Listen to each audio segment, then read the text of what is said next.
Bwana Yesu asifiwe. Amen.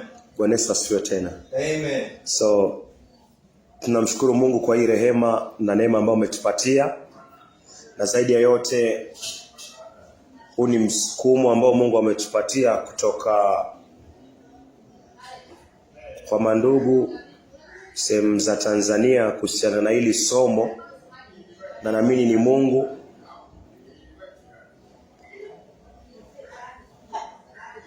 amependezwa somo hili liingie ndani ya mioyo yao na pia liingie ndani ya mioyo yetu, waone hitaji la somo hili. So tunaangalia kuhusiana na ubatizo wa Roho Mtakatifu. Ubatizo wa Roho Mtakatifu. Acha tuamini, tuombe. Mungu wa Abrahamu, Mungu wa Isaka, Mungu wa Yakobo, sifa na utukufu ni zako Bwana. Asante kwa rehema na neema ya kipekee Bwana katika somo hili. Lisiwe somo tu Bwana, lakini wacha liwe somo ambalo watu kupitia Roho yako Mtakatifu Bwana, ambao hawajapata Roho Mtakatifu wakapate kupokea Roho Mtakatifu Bwana. Wacha liwe somo la imani katika jina la Yesu Kristo Bwana. Tazama Bwana, umeweka moyo wahitaji kwa ndugu zetu wa Tanzania Bwana, walio mahali pale, Abraham Mabanda na mkewe na wengine wote Bwana, wakiona hitaji Bwana la somo hili Bwana la ubatizo wa Roho Mtakatifu. Mungu, si kwa sababu Bwana shirika hili Bwana lina uwezo ama lina chochote kile, lakini Bwana kwa ajili tu ya neema yako Bwana, tunaomba tu rehema zako Bwana upate kutuongoza, ili kila aliye mahali pale na kila aliye mahali hapa, kila atakayefungua Bwana mtandaoni Bwana kusikia neno lako Bwana Mungu, tunaomba Bwana akapate kupokea Roho Mtakatifu, na wale tayari wamepokea Roho Mtakatifu wasaidie na utusaidie Bwana, tuzidi kuelewa zaidi na zaidi Bwana, ili Bwana kile ambacho kimeandikwa tusiende kinyume nacho, na tuzidi Bwana kuwa na imani ya kile ambacho tumepewa kupitia toba na imani katika Kristo Yesu. Mungu, asante kwa muda huu, na ni kwa jina lake Yesu Kristo tumeomba na tukiamini. Amen. Asante. So ni ubatizo wa Roho Mtakatifu.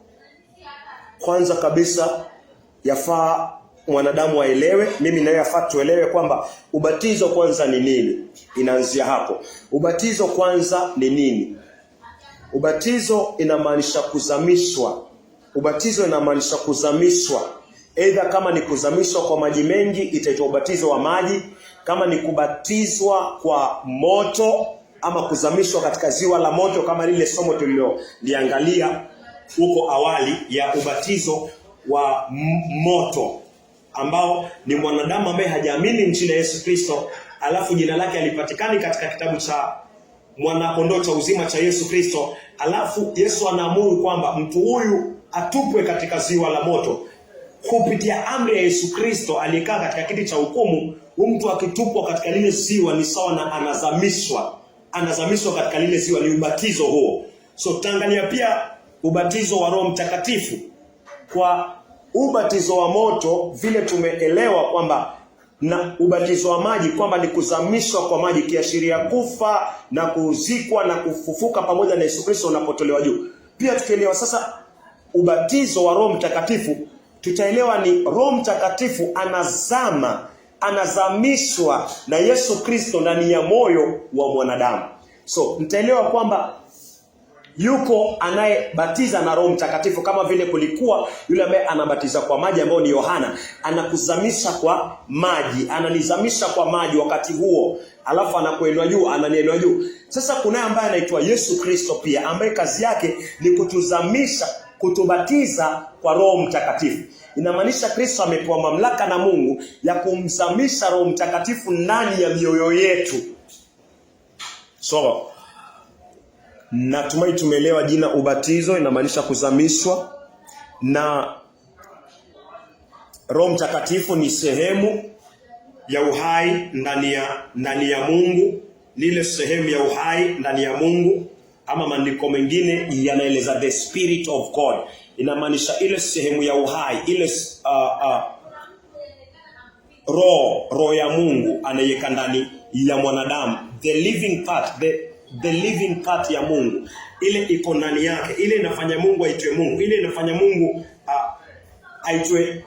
aitwe Mungu aliye hai. Hiyo sehemu ya ndani inaitwa roho ya Mungu, na ikitoka kwake Mungu akiweka kwa mwanadamu kupitia Kristo, hiyo sikiekwa inaitwa Roho Mtakatifu ama Roho wa Mungu. Ili tutaliangalia kwanza kwa wepesi roho ya Mungu, roho wa Mungu. Tuangalie waraka wa kwanza wa Yohana. Waraka wa kwanza wa Yohana 4 mstari wa 13. Waraka wa kwanza wa Yohana 4 mstari wake ni wa 13. Waraka wa kwanza wa Yohana 4 mstari wa 13.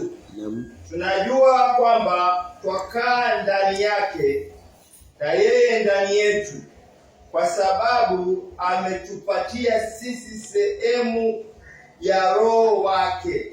Rejelea tena tafadhali. Waraka wa kwanza wa Yohana 4 mstari wa 13. Tunajua ya kwamba twakaa ndani yake na yeye ndani yetu, kwa sababu ametupatia sisi sehemu ya roho wake. Mungu ametupatia sisi sehemu ya roho wake. Kisoma Biblia ya Kimombo inasema hereby know we that we dwell in him and he in us, because he has given us of his spirit. Ametupatia ile sehemu ya roho yake, ametupatia sisi. So paka hapo tumeelewa mambo mawili, kwamba tumeona ubatizo ni kuzamishwa, na tumeona Roho Mtakatifu, Roho wa Mungu ni ile sehemu ya uhai, sehemu ya roho iliyo ndani ya Mungu ndo anatugalia sisi. So tukiangalia ni kuzamishwa kwa ile sehemu iliyo ndani ya roho wa Mungu inaingia ndani ya mwanadamu. Hiyo ndio ubatizo wa Roho Mtakatifu. So acha tuangalie Wakorintho wa kwanza. Neno hili si geni kuhusiana na ubatizo wa roho. Sehemu ya Mungu, sehemu ya roho ya Mungu inapozama katika mioyo yetu kupitia Yesu Kristo. Tuangalie Wakorintho wa kwanza 12 mstari wake ni wa 13. Wakorintho wa kwanza 12 mstari wa 13. Kwa maana katika roho mmoja wote tulibatizwa katika mwili mmoja. Rejelea tena tafadhali. Wakorintho wa kwanza 12 mstari wa 13. Kwa maana katika roho mmoja. Kwa maana katika roho mmoja inaongea kuhusiana na roho, imeandikwa na herufi kubwa. Katika roho yule wa Mungu, katika roho mmoja wote tulibatizwa katika mwili mmoja. Wote tulibatizwa katika mwili mmoja. So inaongea kuhusiana na roho, alafu inaongea kuhusiana na ubatizo katika mwili mmoja. So tunaona hapo kuna neno ambalo limetumika kwa kichwa ambacho Mungu ametupatia, kwamba ubatizo wa Roho Mtakatifu. Tunaona kichwa chetu kichwa cha Mungu kinatokana na andiko hilo, kwamba tunabatizwa kwa roho mmoja. So tunaona neno ubatizo wa roho, yani sehemu ya roho iliyo ndani ya Mungu. Mungu kwa uwezo wa Yesu Kristo anatupatia sisi, anaiweka ndani yetu, inazamishwa ndani ya mwanadamu. Baada ya kutambua dhambi zake, kugeuka kwa dhambi zake, kupata huzuni ya kiungu, kutubu hizo dhambi kuondolewa, kupua imani, alafu hiyo roho sasa inazamishwa ndani ya moyo wake, inazamishwa ndani ya mwili wake, inazamishwa katika sehemu yake ya undani. Hiyo inasemekana kwamba experience ama amepitia ubatizo wa roho. So neno hilo liko wakfu kwa maandiko. Tukiangalia sasa Mathayo 3 mstari wa 11. Mathayo mtakatifu 3 mstari wa 11. Mimi nawabatiza kwa maji kwa ajili ya toba, lakini nyuma yangu anakuja yeye aliye na uwezo kuliko mimi, ambaye sistahili hata kuchukua viatu vyake. yeye atawabatiza kwa Roho Mtakatifu na kwa moto. Yohana anaeleza kuhusiana na ubatizo wake. Ubatizo wake ulikuwa wa maji baada ya mtu kukiri dhambi zake. Baada ya kutambua dhambi zao, kukiri dhambi zao, kugeuka kutoka kwa dhambi zao, walikuwa wanaenda kwa Yohana. Yohana anawazamisha, anawabatiza kwa maji, anawaweka chini, kiashiria kwamba kufa pamoja na Yesu Kristo, kuzikwa pamoja na Yesu Kristo, na anawaleta juu, kiashiria kufuka pamoja na Yesu Kristo. Alafu anawaambia muaminini Yesu Kristo, hilo tendo mmelipokea kwa imani linaenda kukamilika pale msalabani kwa kuamini ile kazi ya Yesu Kristo. Alafu dhambi zinatolewa, wanapokea Roho Mtakatifu. So Yohana alikuwa anahubiri ubatizo wa toba, lakini anasema kunaye ambaye alikuwa anakuja nyuma yake. Baada ya Yohana, Yesu anakuja mbele yake. So Yohana anasema nawabatiza kwa maji, lakini kunaye ambaye pia anakuja. Yohana amekuja akibatiza kwa maji, lakini anasema kunaye ambaye anakuja, ambaye atawabatiza kwa Roho Mtakatifu na kwa moto. Tuliangalia kuhusiana na moto, so tunaangalia sasa kuhusiana na Roho Mtakatifu. Huyu ni nani ambaye Yohana anamzungumzia? Yohana anamzungumzia Yesu Kristo. So Yohana anasema mimi nawabatiza kwa maji, lakini Yesu Kristo atawabatiza kwa Roho Mtakatifu.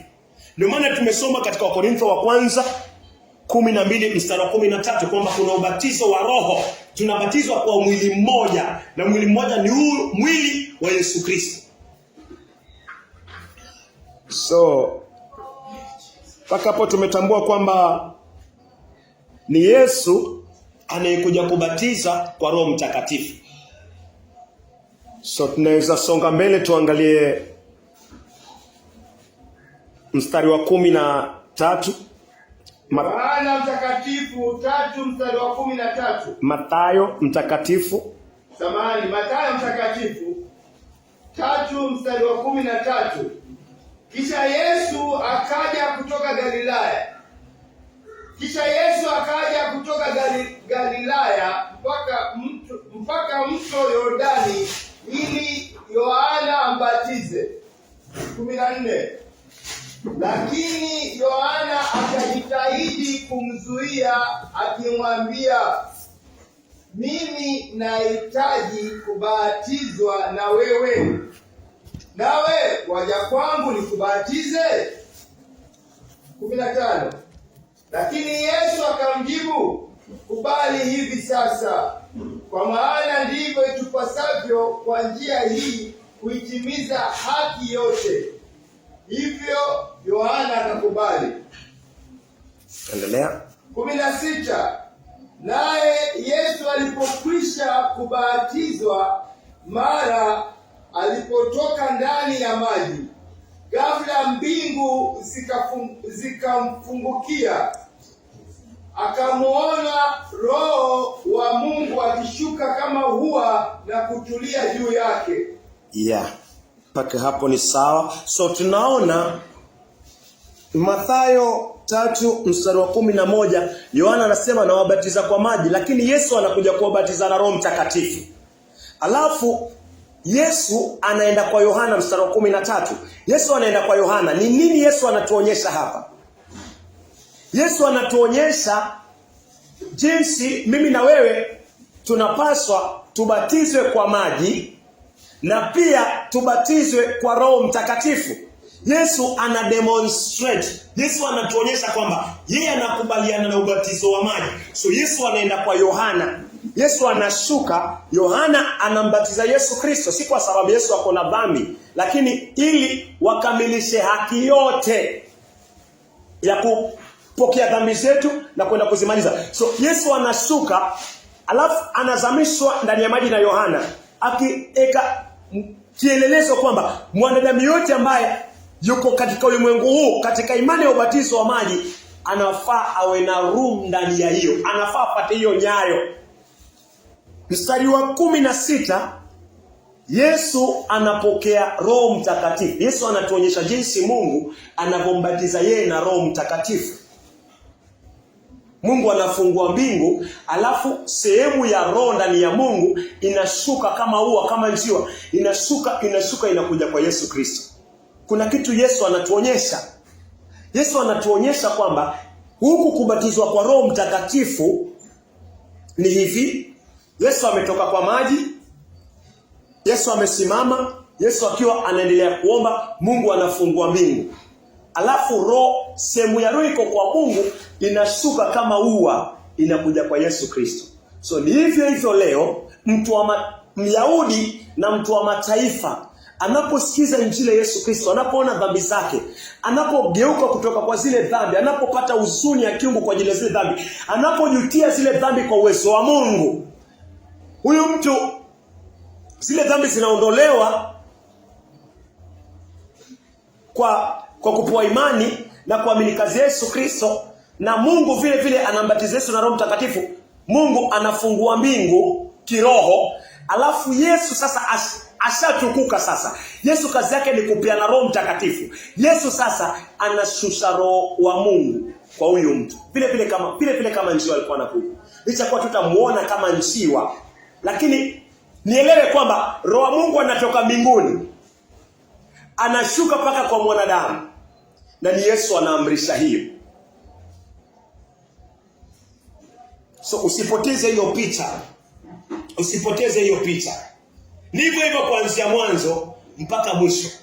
Roho wa Mungu atulii mahali popote hapa niseme pengine anatoka kwa mti ama atatoka kwa madhabahu ama atatoka sehemu.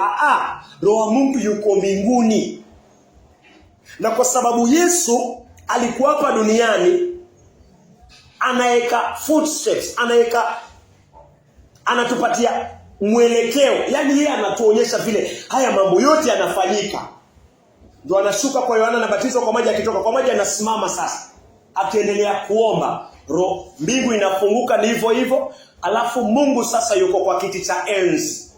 Sehemu ya roho yake anaileta, inashuka. Yohana anaiona inashuka, inakuja paka inatulia kwa Yesu Kristo. Yesu anabatizwa, anapokea ubatizo wa Roho Mtakatifu. Na Yesu anatuonyesha sisi hivyo. Yesu tangu tumboni alikuwa tayari ashapokea Roho Mtakatifu, kwa sababu Mariamu aliambiwa mimba utakayoipokea itakupatia nguvu za Roho Mtakatifu. Lakini kuna kitu ambacho Yesu anataka wanadamu pia wazidi kuelewa. Mimi nawe tuzidi kuona jinsi mwenye dhambi yuko duniani anahubiriwa. Nisiwe na picha nyingine tofauti kwamba kuna mahali Roho Mtakatifu atatoka. Niwe na hii picha tu. Yesu uliyetukuka sasa mbinguni, mkono wa kuume wa Mungu, kazi yako ni kubatiza na Roho Mtakatifu. Yesu anabatiza hiyo nafsi na Roho Mtakatifu kutoka mbinguni. Amen. So sifai nijitegemee katika chochote. Sifai nitegemee chochote kile ambacho naamini pengine watu wanasema nikifanya hivi ukiruka moto utapokea ubatizo wa Roho Mtakatifu. No, ubatizo wa Roho Mtakatifu unatoka mbinguni. Ndio Yesu anatuonyesha hapa. So tunaweza kuangalia, uweza rejelea mstari wa 16 tafadhali. Mathayo mtakatifu 3 mstari wa 16. Naye Yesu alipokwisha kubatizwa, mara alipotoka ndani ya maji, ghafla mbingu zikamfungukia. Akamuona Roho wa Mungu akishuka kama hua na kutulia juu yake. Roho wa Mungu akashuka akatulia juu yake. Nimesema alikuwa naomba kwa sababu kuna agano lingine katika Gospels, ni Luka natumai yaongea kuhusiana na hiyo. Sasa usichanganyikiwe na hilo, lakini kile ambacho yafaa uelewe ni kwamba Roho Mtakatifu alitoka mbinguni akaja akatua kwa Yesu Kristo. So mtu yote ambaye ameokoka na akapokea Roho Mtakatifu, Yesu anatuonyesha picha. Mungu kutoka mbinguni, roho wake. Yesu aliona moyo wako na moyo wangu. Alipoona umeamini kwa uwezo wa Mungu, Yesu akazamisha Roho wa Mungu ndani ya moyo wako. So vile alishuka hivyo ndio ujue hata kwa wokovu wako hivyo ndio nilipokea Roho Mtakatifu. Na hata katika wokovu wangu hivyo ndio nilipokea Roho Mtakatifu. Alishuka kutoka mbinguni. So tunaangalia ubatizo wa Roho Mtakatifu, wale wameingia sasa, tunaendelea.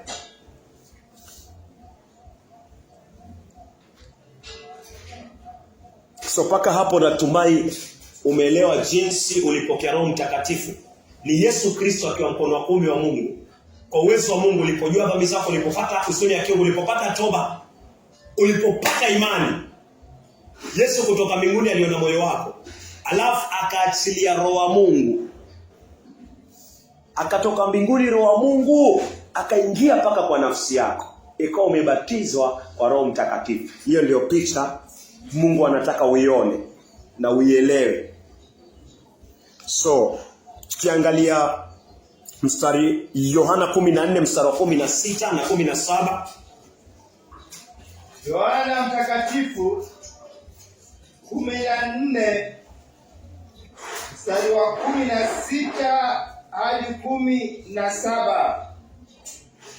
Huyu ndiye Roho wa kweli. Yesu anasema huyu ndiye Roho wa kweli ambaye ulimwengu hawezi kumpokea. Anza 16. Yohana Mtakatifu 14 mstari wa 16. Naam. Nami nitamuomba Baba, naye atawapa msaidizi mwingine, akae nanyi milele. Yesu anasema ataomba kwa Baba. Yesu akiwa duniani anasema nitaomba kwa Baba ili Baba wapatie msaidizi ambaye ni Roho Mtakatifu. So ombi la Yesu ni kwamba alipobatizwa na Yohana, Yesu alipotoka akasimama, Mungu akaleta Roho Mtakatifu, Yesu akabatizwa kwa Roho Mtakatifu. Yesu anasema hili ni ombi lake, chenye Yesu alipitia, chenye Yesu aliexperience. Yesu anasema mimi pia nawaombea kile Yesu alipokea, nataka wewe pia upokee. Wale ambao hawajapokea Roho Mtakatifu, ni ombi la Yesu Kristo kwamba kile ambacho Yesu alikipokea Yordani baada ya ubatizo wa Yohana wa maji, kile ambacho Yesu alipokea, njiwa akatoka mbinguni, Roho Mtakatifu akatoka mbinguni kama ua, akatulia juu ya Yesu Kristo. Yesu akawa amebatizwa kwa Roho Mtakatifu. Yesu anasema mimi pia nawaombea kwa Mungu, nyinyi pia mpate ubatizo huu. So ni ombi la Yesu Kristo kwamba mwanadamu abatizwe na Roho Mtakatifu. Kama mwanadamu hajabatizwa kwa Roho Mtakatifu, ndio mwanadamu akona shida, kwa sababu Yesu anataka vile yeye ali-experience, vile alipitia, anataka pia sisi tupitie. Yesu si mbinafsi. Yeye alipitia, ndio anaomba ndugu zake pia wapitie hivyo. Kile kizuri alipokea kutoka kwa Mungu, anasema nawaombea nyinyi pia muweze kupata hiki kizuri, muweze kubatizwa kwa Roho Mtakatifu kama yeye alivyobatizwa na Roho Mtakatifu pale Yordani. So wezaona ombi la Yesu nini kwa wenye dhambi? Wezaona wewe ambaye Mungu amekuita ushiriki injili ya Yesu Kristo, unashiriki ukiwa na matumaini kwamba si wewe, si kutoka mahali popote hapa duniani utaweza kubatiza nafsi kwa Roho Mtakatifu, isipokuwa wewe minister uangalie mbinguni. Useme kweli ni Yesu anapeana Roho Mtakatifu kutoka mbinguni. Yesu peana kwa nafsi hii. Na wewe ambaye unahubiriwa, wewe ambaye ni mwenye dhambi, na pia huyu mchungaji, huyu minister, huyu mwinjilisti, huyu mwalimu anapohubiri, anafaa jue ni ombi la Yesu Kristo mwenye dhambi apokee Roho Mtakatifu. So ni unapohubiri, uhubiri ukiwa na tumaini hilo pia, kwamba hili ni ombi la Yesu Kristo. Kanisa ambalo watu hawana Roho Mtakatifu ni kanisa hatari sana. Ni kanisa ambalo halijatambua Yesu anatuombea nini. Mwenye dhambi ambaye hana Roho Mtakatifu na amepata toba, yuko mahali hatari sana, kwa sababu ni ombi la Yesu Kristo upokee Roho Mtakatifu. Na Yesu akiomba Mungu atasikia. Tunafanya katika nyuma ya ombi la Yesu Kristo. Kile kilichomfanyikia Yordani, anasema kiwafanyikie watu makanisani, kiwafanyikie watu katika makrusade, kiwafanyikie watu katika mabarabara, kiwafanyikie. Hilo ndio ombi la Yesu Kristo. Aidha kwa watoto wako ambao hawajapata Roho Mtakatifu, kwa mke wako, kwa mume wako ambaye hajapata Roho Mtakatifu, inafaa ujue ni ombi la Yesu Kristo apokee Roho Mtakatifu. Mstari 17. Huyu ndiye Roho wa kweli ambaye ulimwengu hauwezi kumpokea, kwa sababu haumuoni wala haumjui. Nyinyi mnamjua kwa kuwa yuko pamoja nanyi, naye anakaa ndani yenu. Yesu alikuwa anaongea kuhusiana na Roho Mtakatifu. Ombi la Yesu ni upokee Roho Mtakatifu. Kile ambacho yeye kimemfanyikia, anasema kikufanyikie Petro, anasema kikufanyikie Sam, anasema kikufanyikie Maitha, anasema kifanyikie wapendwa wa Tanzania ambao wamekuwa na moyo kuhusiana na somo hili. So hivyo ndio Mungu anasema kwa uwezo wake. So tunaweza rudi tena Mathayo 13 mstari wa 16. Yordani ni nini namfanyikia Yesu Kristo?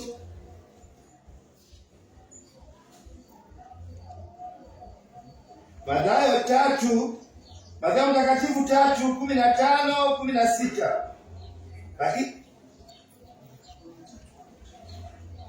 Mathayo 3 unaweza soma 16 ni sawa. Mathayo 3:16. Naye Yesu alipokwisha kubatizwa, mara alipotoka ndani ya maji, ghafla mbingu zikamfungukia, akamuona Roho wa Mungu akishuka kama ua na kutulia juu yake. Yeah. So Yesu anaomba katika Yohana 14:16. Anaomba Roho wa Mungu atulie juu yake. Kile ambacho kimefanyikia Yesu Jordani, Mathayo 3 mstari wa 16. Roho wa Mungu ametoka mbinguni. Yesu yuko Yordani. Roho wa Mungu akatulia kwa Yesu Kristo. Ubatizo ni Roho wa Mungu kuzama ndani yako. So Yesu anasema kile ambacho kimemfanyikia Yordani katika Yohana 14 mstari wa 16. Yesu anasema nawaombea kwa Baba, awapatie msaidizi, awapatie Roho Mtakatifu. Yaani Roho wa Mungu atoke mbinguni aje atulie ndani yako. Aje atulie ndani yangu. Yesu, hilo ndio ombi la Yesu Kristo. So ministers, wale ambao wana minister, wale ambao wanahubiri, inafaa ukubaliane na Yesu Kristo kwamba Yesu ombi lake ni watu wabatizwe na Roho Mtakatifu. Kile ambacho kimemfanyikia Jordan kikufanyikie, kinifanyikie, kishatufanyikia na kiendelee kufanyikia wengine basi. So acha tuangalie kiliwafanyikia Matendo ya Mitume, watu iliwafanyikia. Tunaangalia ubatizo wa Roho Mtakatifu, yale aliyofanyika Jordan. Yesu anasema yafanyike kwetu, yafanyike kwa watoto wetu, yafanyike kwa makanisa, yafanyike kwa vizazi. Ukiangalia Matendo ya Mitume 1 mstari wa 4, Yesu anarudia tena. Matendo ya Mitume 1 mstari wa 4. Wakati mmoja alipokuwa pamoja nao. Wakati mmoja Yesu alipokuwa pamoja nao. Ni wakati gani? Mpendwa, wakati Yesu sasa ashaomba, Yesu ashasalitiwa, Yesu kufa, Yesu ashazikwa, Yesu alipofufuka.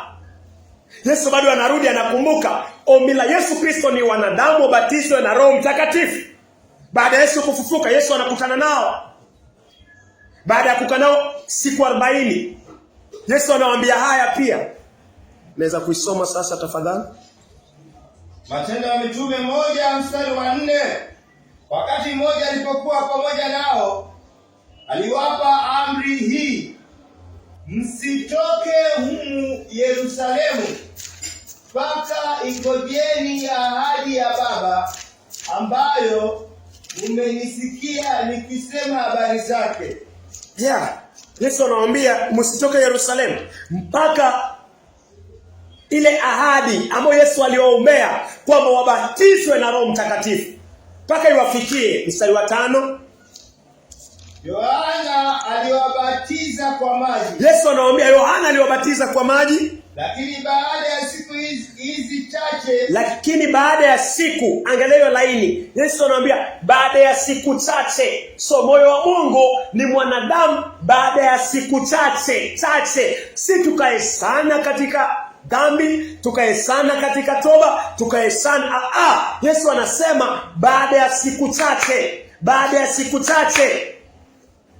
Lakini baada ya siku hizi chache mtabatizwa kwa Roho Mtakatifu. Yes. Yesu anasema baada ya siku chache. Ombi lake ni mwenye dhambi akishajua dhambi zake, akishageuka kwa dhambi zake, akishakiri dhambi zake, Yesu anasema sasa siku chache akisha muamini Yesu Kristo, Yesu anataka batizo na Roho Mtakatifu.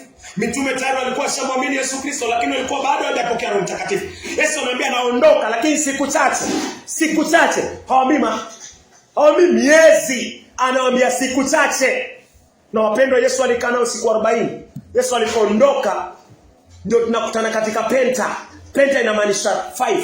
Penta inamaanisha 50. Baada ya 40 days Yesu kukaa nao, mstari wa 3 inaeleza hivyo, alikaa nao siku 40. Yesu anawaambia siku chache. Yesu alipoondoka kulika siku 10. Then kile ambacho kilifanyikia Jordan Yesu Kristo ndio kinawafanyikia watoto wa Abraham, Wayahudi. Yesu anawaambia siku chache.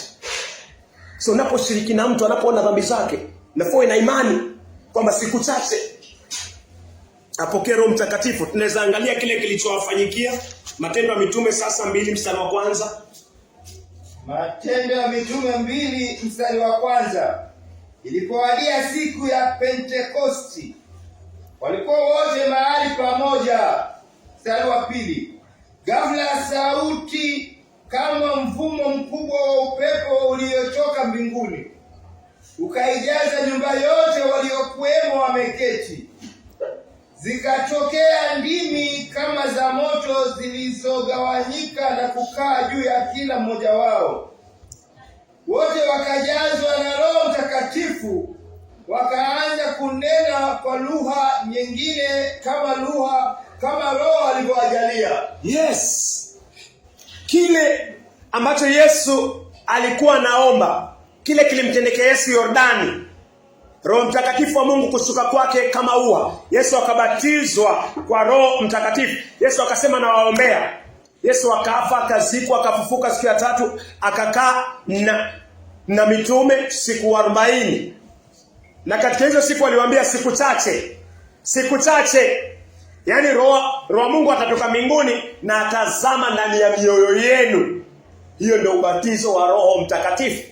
Na kweli siku chache, siku 10, Pentekosti. Penta inatokana na 5, siku 10 inamaanisha wiki 2. Roughly wiki 2, siku 10. Kutoka mbinguni Mungu akashukisha Roho Mtakatifu. Bwana Yesu asifiwe. Na kwao haikuja kama njiwa, ilikuja ndimi za moto. So Roho Mtakatifu akona symbols tofauti, akona ishara tofauti. Tumesoma kwa Yesu ishara ya ua, tumesoma kwa Hawa ndimi za moto. So wataanza kuongea na lugha tofauti. Tutaangalia kwa wengine pia kama maji yanabubujika. Hizi zote ni symbol, ni ishara za Roho Mtakatifu. So tuona kile ambacho Yesu alikuwa naomba, yani Roho Mtakatifu apate kusama ndani ya mioyo ya wanadamu. Hawa ni Wayahudi. Ilimtendekea Yesu kwa Wayahudi waliomwamini Yesu Kristo, inawatendekea. Alafu pia Yesu anaomba paka kwa watu wa mataifa. Kwa watu wa mataifa na maanisha ni mimi na wewe. Angalia Matendo ya Mitume 10. Roho Mungu anataka tuende katika hizi, naamini isiwe tu ni somo la Roho Mtakatifu, lakini kuwe na imani ndani ya hilo somo, kuwe na tumaini ndani ya hilo somo. So tuangalie Matendo ya Mitume. Yesu hakuombea Wayahudi peke yake. Kile ambacho kilifanyika Yordani, Roho wa Mungu akamshukia Yesu Kristo kwa Mathayo 3 mstari wa 16. Yesu alisema naomba, na kikafanyika kwa watu Wayahudi, kikafanyika kwa Wayahudi. Kumbe Yesu pia alikuwa anasema pia naomba tena kwa watu wa mataifa ambao hawamjui Mungu, kiwatendekee. Matendo ya Mitume 10 mstari wa 43 kwa nyumba ya Kornelio. Matendo ya Mitume 10:43. Naam. Manabii wote walishuhudia juu yake kwamba kila mtu amwaminie upokea msamaha wa dhambi katika jina lake.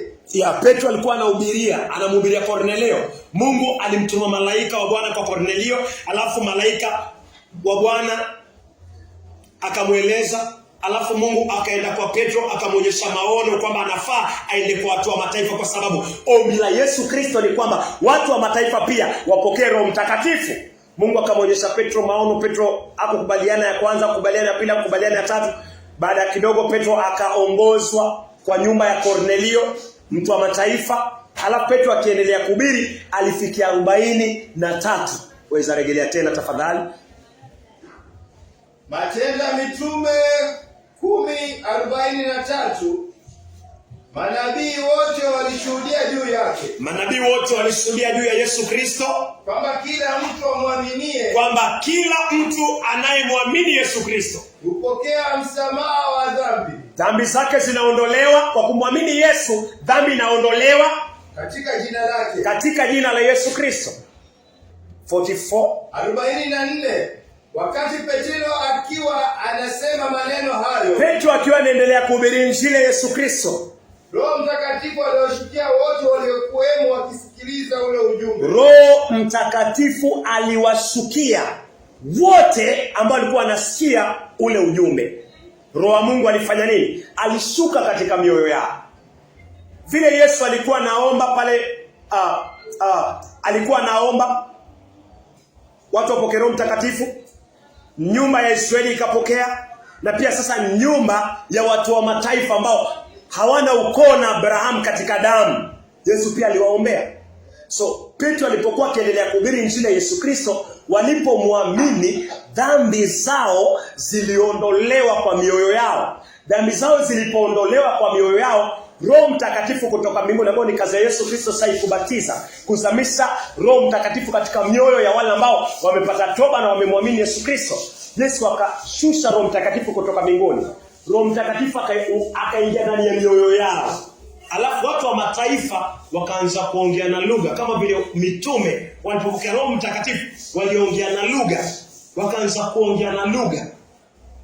Mstari wa 44 tena.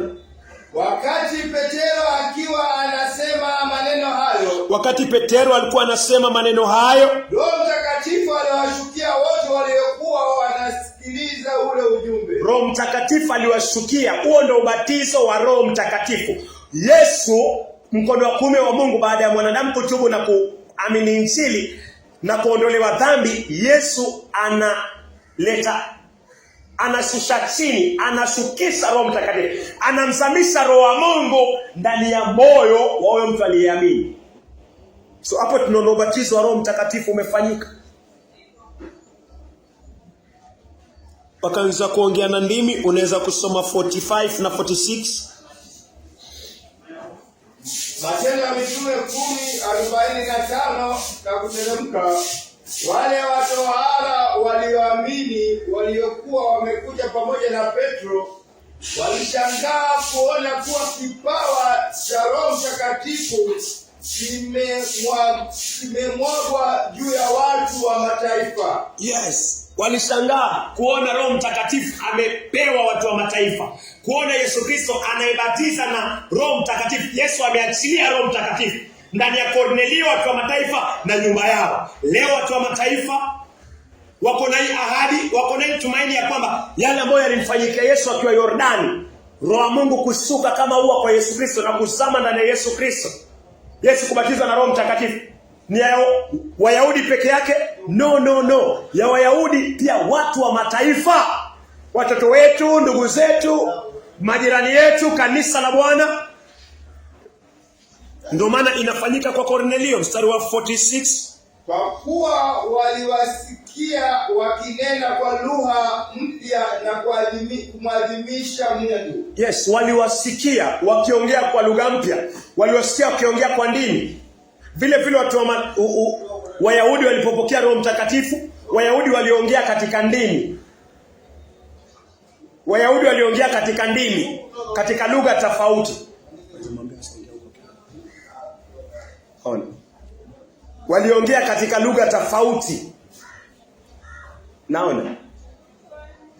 So ni hivyo hivyo ukiangalia watu wa mataifa ambao ni akina Kornelio, ambao ni sisi. Roho Mtakatifu alipozama ndani yao, walianza kuongea na lugha pia. So unaweza ona hakuna tofauti. Ile lugha ambayo Petro aliongea na akina James, akina Yakobo, mitume, tunaona inapeanwa pia kwa nani? Watu wa mataifa. Na uwezekano mkubwa waliwasikia. Inamaanisha wengine walipata lugha ya Kiebrania, wengine ya Kiyunani.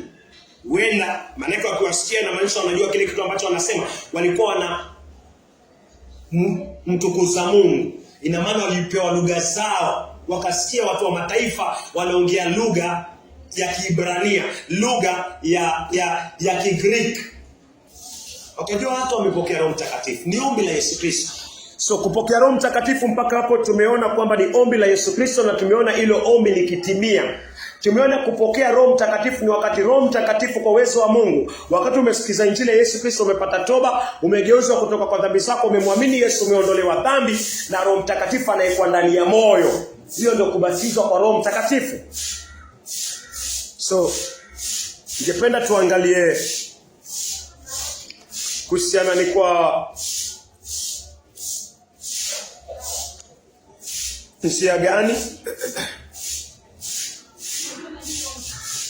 njia gani mtu anapokea huyu Roho Mtakatifu. Acha turudi Mathayo 3 mstari wa 11. Mathayo mtakatifu 3 mstari wa 11. Mimi nawabatiza kwa maji. Yesu anasema mimi nawabatiza kwa maji. Mimi nawabatiza kwa maji. Okay, Yohana anasema mimi nawabatiza kwa maji. Yohana, kwa ajili ya toba. Kwa ajili ya toba.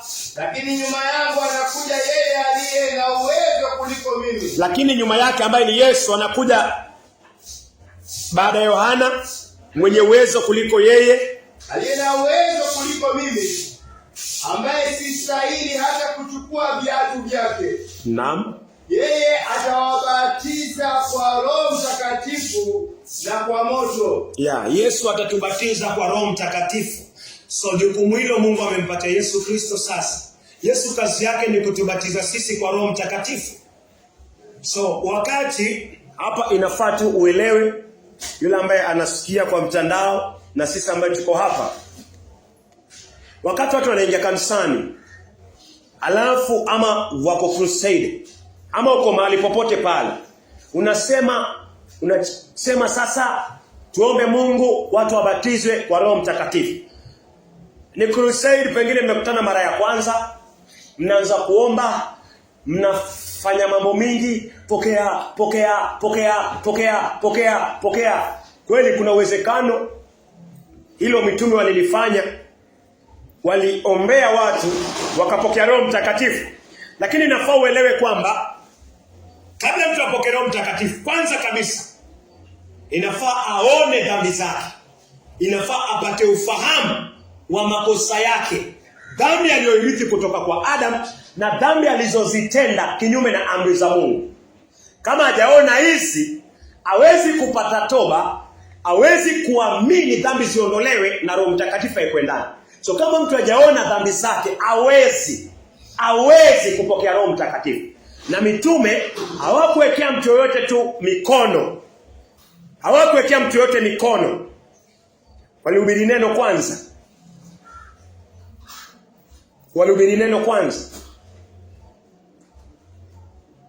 Wakihubiri neno, hawa watu wakipokea lile neno, wakikubali lile neno, na neno yao hawana shaka. Kama haijafikia, bado hawajapokea Roho Mtakatifu kwa ajili ya imani yao hafifu, walikuwa wanaweka mikono. Alafu anaomba Mungu kupitia jina la Yesu Kristo. Yesu anasikia kwa ahadi yao aliyoahidi, Yesu anawapatia Roho Mtakatifu. Hiyo nafsi iliyosikiza, hiyo nafsi iliyoamini. Soko kwa makini sana. Ile naenda nakutana na mtu mwenye dhambi, nasoma Mungu ni ahadi, alafu namwekea mkono, pokea Roho Mtakatifu. Haiendi hivyo. Hapo kumekuwa na confusion kuhusiana hiyo. Alafu nakwambia sikuna mitume hapo. Unaona mitume iko katika Matendo ya Mitume. Ipo kabisa. Hata Anania alimwekea Paulo mkono.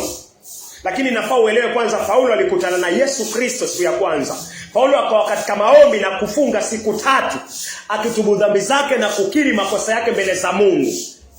Siku ya 3 Paulo ashakutana na Yesu, amemwamini. Hata Mungu anamtokea Anania, anamwambia yule ni chombo changu nilichokichagua. Anania akija kwa Petro, tayari Petro amekuwa katika toba, amemwamini Mungu. Anamwambia ndugu Paulo, pokea Roho Mtakatifu, anamwekea mkono.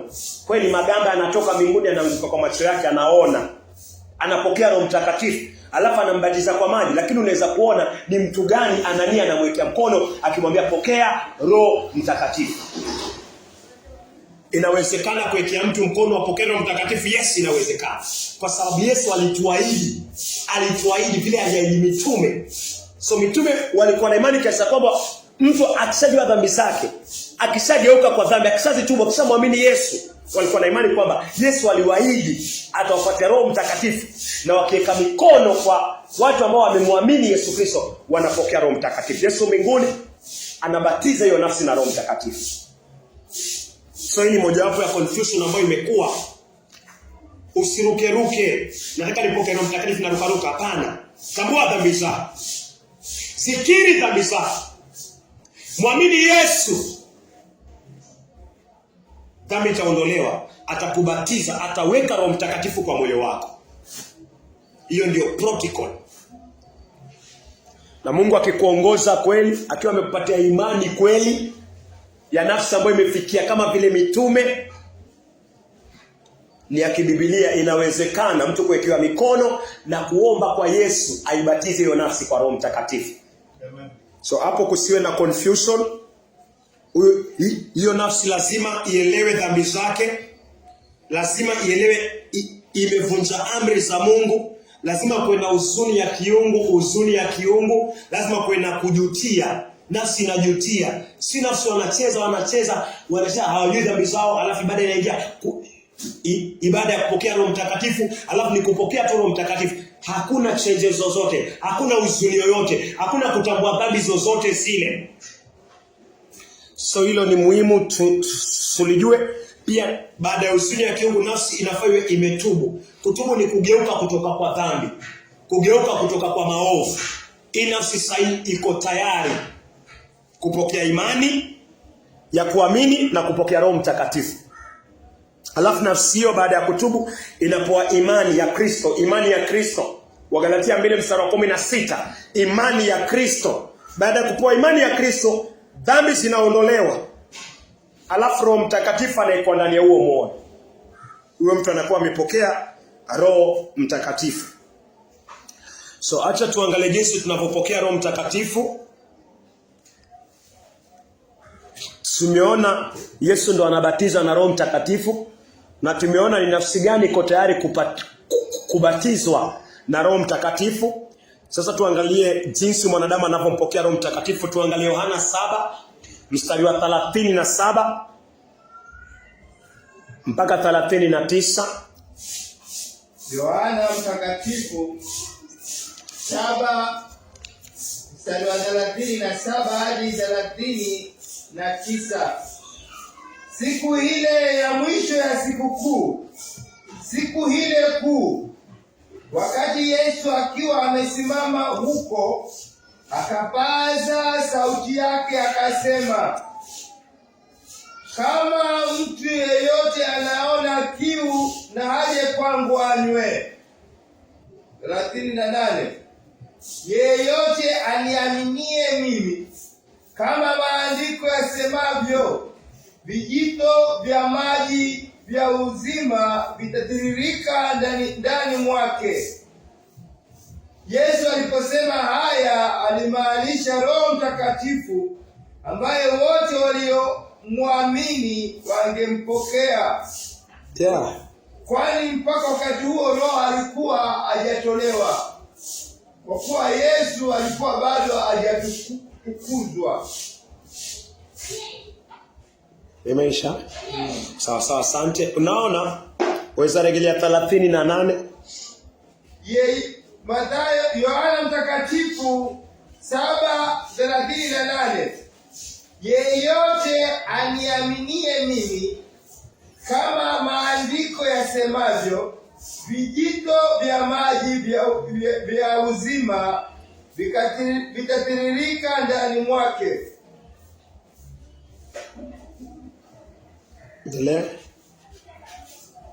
39. Yesu aliposema haya alimaanisha Roho Mtakatifu ambaye wote wamwaminie wangempokea. So kulingana na Yesu Kristo, yeye ndo anabatiza na Roho Mtakatifu, na yeye anayemwamini Yesu Kristo ndo anapokea Roho Mtakatifu. Yeye anayemwamini Yesu Kristo ndo anapokea Roho Mtakatifu. Yule ambaye hamwamini Yesu Kristo hawezi kupokea Roho Mtakatifu. So nani anapokea Roho Mtakatifu? Napokea vipi Roho Mtakatifu? Kupitia kumwamini Yesu Kristo. Hivyo ndio Yesu Kristo anasema. Na hapa Roho Mtakatifu Yesu anafananisha Roho Mtakatifu na vijito vya maji vinavyotiririka. Tumeona Roho Mtakatifu anafananishwa na ua. Tumeona Roho Mtakatifu anafananishwa na ndimi za moto. So hapa Yesu anaeleza kusema wale ambao watakaomwamini Yesu Kristo ndio atapata Roho Mtakatifu. So mpaka hapo tunaona kwamba mwanadamu anapokea Roho Mtakatifu kwa kumwamini Yesu Kristo. Tuangalie pia Matendo ya Mitume, si katika sarakasi zingine zozote. Matendo ya Mitume 19, unaweza anza mstari wa kwanza. Matendo ya Mitume 19 mstari wa kwanza. Wakati Apolo akiwa huko Korintho, Paulo alisafiri sehemu za bara katika Efeso. Huko akawakuta wanafunzi kadhaa, akawauliza, "Je, mlipokea Roho Mtakatifu mlipoamini?" Paulo anauliza, "Je, mlipokea Roho Mtakatifu mlipoamini?" Roho Mtakatifu mwanadamu anampokea kutoka kwa Kristo Yesu, kutoka kwa Mungu unapomwamini Yesu Kristo. So Yesu anajua wakati mwanadamu anatubu dhambi na wakati mwanadamu amemwamini. Yesu anajua ni wakati gani anapaswa kumweka roho wake, Roho wa Mungu ndani ya mwanadamu huo, kwa sababu ni kazi ya Yesu Kristo kuchukua Roho wa Mungu na kumweka ndani ya moyo wa mwanadamu. Amina. Na wakati gani Yesu anafanya hii kazi? Wakati mwanadamu amejua dhambi zake, wakati mwanadamu amepata toba, wakati mwanadamu amegeuka kutoka kwa dhambi zake, wakati mwanadamu amepewa imani na Mungu ya kumwamini Kristo, Yesu anaondoa dhambi, alafu Yesu anaweka Roho Mtakatifu katika moyo huo. Amina. Ndio Yesu anasema, Paulo anajua hayo. Paulo akija sehemu ambayo inaitwa Efeso, anawauliza, "Je, mlipokea Roho Mtakatifu mlipoamini?" Kwa nini anasema mlipoamini? Kwa sababu Yesu Kristo katika Yohana 7 mstari wa 39, Yesu alisema hivyo. Alisema wale wanaomwamini ndio watapokea Roho Mtakatifu. So Paulo hafundishi mafundisho yake. Anajua kabisa Roho Mtakatifu hapatiani katika njia yoyote isipokuwa kwa imani katika Kristo Yesu. Amina. Hivyo ndo kanisa la kwanza lilipokea. Hivyo ndo Kornelio na nyumba yake walipokea. Hivyo ndo Paulo aliyekuwa Sauli alipokea. Hivyo ndo Paulo akajifunza kutoka kwa Kristo, akawa anafika Efeso, anaona wanafunzi 12, anaona kweli wametubu dhambi, anaona kweli wana mwelekeo mzuri, anawaambia, "Na nyinyi je, mlipokea Roho Mtakatifu?" Yaani mlibatizwa na Yesu Kristo. Yaani Yesu aliweka Roho Mtakatifu wake ndani yenu mlipoamini, mlipoiamini Injili. So Roho Mtakatifu tunapokea kupitia kwa nini? Imani. Mstari wa 3 akasema, akawauliza, "Je, mlipokea Roho Mtakatifu mlipoamini?" Wakajibu, "Hapana, hata hatukusikia kuwa kuna Roho Mtakatifu." Mstari wa 3, ndipo Paulo akawauliza, "Je, mlibatizwa kwa ubatizo gani?" Anawauliza, "Je, mlibatizwa kwa ubatizo gani?" Maana hamjapokea Roho Mtakatifu. Je, ni ubatizo gani huu mmebatizwa? Endelea. Wakajibu, "Kwa ubatizo wa Yohana." Wakajibu, "Kwa ubatizo wa Yohana." Endelea. Paulo akasema, "Ubatizo wa Yohana ulikuwa wa toba. aliyowaambia watu wamwamini yeye atakayekuja baada yake, yaani Yesu. Waliposikia haya, wakabatizwa katika jina la Yesu. Wakabatizwa katika jina la Yesu. Naona walikuwa wametubu dhambi. Elewa, walikuwa wametubu dhambi, lakini hawana Roho Mtakatifu. Hawaishi maisha maovu, maana wamepokea ubatizo wa Yohana. Wamezitubu dhambi, wameziwacha, lakini bado hawajamwamini Yesu, waendelee na dhambi zao. Walipotambua kuhusiana na ubatizo wa Yesu Kristo, Yesu kuzamisha roho ndani ya mioyo yao, wakaamini. Mstari next. Paulo alipowekea mikono yake juu yao. Baada ya kubatizwa kwa jina la Yesu Kristo, Paulo akaweka mikono juu yao. Paulo anaweka mikono juu yao. Juu ya nani? Watu ambao tayari wamepata toba, watu ambao tayari wamebatizwa kwa jina la Yesu Kristo. Watu ambao wamemwamini Yesu Kristo, wamemwamini Yesu Kristo, ndio anaweka mikono juu yao. Endelea. Paulo alipowekea mikono yake juu yao. Paulo alipowekea mikono yake juu yao, Roho Mtakatifu akawashukia. Yes. Roho Mtakatifu, Yesu akiwa mbinguni akabatiza nafsi hizo. Yesu akaweka Roho wa Mungu ndani ya nafsi hizo. Kubatizwa na Roho wa Mungu ni kuzamishwa kwa Roho wa Mungu ndani ya mioyo. Na hiyo kazi ni Yesu Kristo anaifanya. So baada ya hao kutubu dhambi zao, hawajajua kuhusiana na ubatizo wa Yesu Kristo, Mungu amemtuma Paulo amehubiria, wamebatizwa kwa jina la Yesu Kristo, amewawekea mikono Paulo, watu waliotubu na walimwamini Yesu Kristo. Yesu akiwa mbinguni, nao wakanena kwa lugha mpya na kutabiri. Yesu akiwa mbinguni anazamisha Roho wa Mungu ndani ya mioyo yao. Alafu anapokea Roho wa Mungu, alafu ananena kwa lugha na wanatabiri. So nashukuru Mungu kwa sababu Mungu ameshughulikia hiyo ya mikono. Jinsi ni nani wa kuwekea mikono ili apokee Roho Mtakatifu, ili Yesu aike Roho Mtakatifu ndani ya huyo mtu. Ni mtu aliyetubu dhambi zake. Ni mtu ambaye amemwamini Yesu Kristo. Ni mtu ambaye haishi tena katika maovu. Licha kwa kuna ufahamu bado hajui, lakini pia akifunuliwa ufahamu kuhusiana na Yesu Kristo, anapokea. Na hata akiwa mikono kwa uwezo wa Mungu na ahadi ya Yesu Kristo mbinguni, Yesu anachukua Roho wa Mungu anaweka ndani ya moyo wa huyo mtu. Huyo mtu anakuwa amebatizwa kwa Roho Mtakatifu.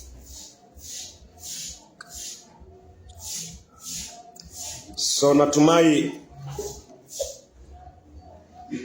umeelewa na unazidi kuelewa. Katika sehemu hiyo tunapokea Roho Mtakatifu kwa kuamini. Wagalatia 3 mstari wa 1 na wa 2.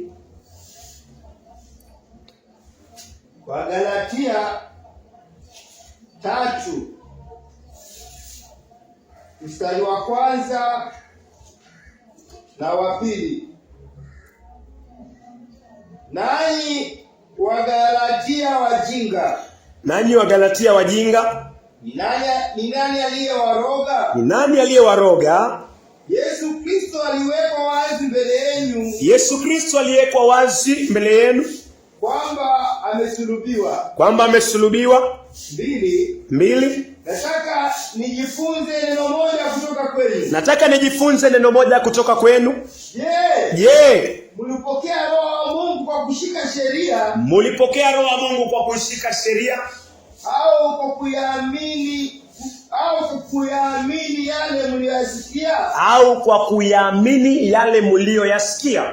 Wagalatia walisikiza Injili, wakaiamini, dhambi zao zikaondolewa. Baada ya toba, imani, dhambi zao zikaondolewa, wakapokea Roho Mtakatifu. Wakapokea mafundisho mengine, wakaambiwa lazima mutairiwe, lazima mili yenu itairiwe ndio iwe mumekamilika kwa imani. Sasa Roho wa Mungu akawa na mzigo, akamwambia nyinyi tayari mlipokea imani, mlipotubu dhambi kweli, mlipoiamini mlipoisikia Injili na mkaiamini, dhambi ziliondolewa. Yesu mbinguni akachukua Roho wa Mungu akaika ndani yenu. Yesu akazamisha Roho wa Mungu ndani ya mioyo yenu, mkapokea Roho Mtakatifu, mkadhihirisha imani kwa ubatizo kwa jina la Yesu Kristo, mkabatizwa. Hapo ndio mliokoka. Sasa nani anawaambia mpaka mtairiwe ndio mkamilike tena? So anakuja anawaambia, je, mlipokea Roho Mtakatifu mliposikiza, si mlisikiza ndio mkapokea Roho Mtakatifu. Anawakumbusha. Ama na wakati mlishika sheria. Ya sheria haiongei kuhusiana na sheria za rohoni. Sichanganyikiwe hapa. Usizini, itabaki vile vile usizini. Ndio maana nawaonya katika same book wa Galatia 5 mstari wa 19 anawaambia haya matendo yote ya mwili, usherati, usizini, iko kwa amri za Mungu. Usizini kwa hapo. Anawaambia mkitenda haya basi hamna ufalme, hamna urithi katika ufalme wa nani? Wa Mungu. So hapa sana sana si sheria ya amri 10, sheria ya rohoni. Haongei kuhusiana na sheria ya rohoni, anaongea kuhusiana na ceremonial laws. So mpaka hapo kuna kitu ambacho mimi na wewe tunapokea, kwamba Roho Mtakatifu tunampokea tunaposikia. Na tunaposikia, tunapoamini yale tumeyasikia, dhambi inaondolewa. Alafu Roho Yesu anaika Roho Mungu ndani ya mioyo yetu. Inakuwa tumebatizwa kwa Roho Mtakatifu kupitia kile ambacho tumekisikia. Na hiyo haiachi toba. Hiyo haiwachi toba. Hawezi pokea Roho Mtakatifu kama bado hujatubu. Licha kuwa autubu ndio upokee Roho Mtakatifu, lakini hiyo ni njia Mungu ameweka. Lazima kwanza usikie Injili, lazima uone dhambi zako, lazima utubu kama wale ambao Paulo alikutana nayo katika Waefeso, Matendo ya Mitume 19. Walikuwa wako katika toba. Hata wale ambao Petro na Yohana walikutana nao katika Matendo ya Mitume 8, Simeoni mchawi, wakati Filipo alihubiri Injili, waliamini, lakini Roho Mungu alikuwa hajafika ndani ya mioyo yao. Walikuwa wametubu dhambi zao. Maandiko yanasema Simeoni alikuwa ameacha uchawi. Wakaja mitume kuwaekea mikono ili wapokee Roho Mtakatifu. Ni watu ambao wamepata toba, ni watu ambao wamepata imani sasa. Licha kwa kuna upungufu wa imani ndani ya mioyo yao, mitume wamekamilika katika imani na wanaendelea kukamilika. Akawekea mikono. So Mungu anataka tuzidi kuelewa. Hapa Paulo pia anasisitiza, anawakumbusha Wagalatia, anawaita wapumbavu kwa sababu wamesahau jinsi walivyokamilishwa, walivyopokea ubatizo wa Roho Mtakatifu kupitia Kristo Yesu. So mtu yote ambaye anafanya sarakasi za watu wapokee Roho Mtakatifu, Paulo anamuita mpumbavu. Maandiko anamuita mpumbavu.